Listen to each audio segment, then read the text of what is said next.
Hi everyone, this is Motorcycle Showroom, a channel dedicated to introduce new line of motorcycle from leading manufacturers around the world. If you are new to my channel, please do not forget to subscribe and like my videos.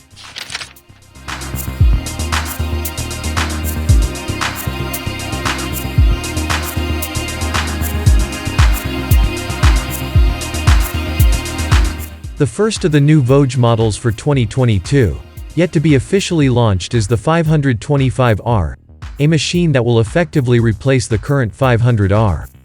At first glance, its similarity to the existing 500R is clear. The headlight appears to be the same, as does the fuel tank. The seat unit is new, though, and so are the side panels flanking the radiator. What's more important, though, is the engine.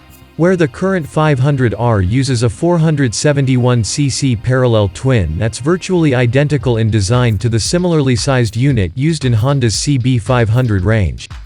Despite the 525 name, the engine is actually a 494cc unit.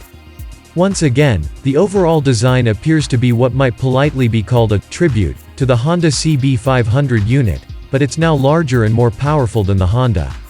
So let's watch 525R in action and how it fare in the streets.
Thanks for watching our video. Stay safe and see you again next time.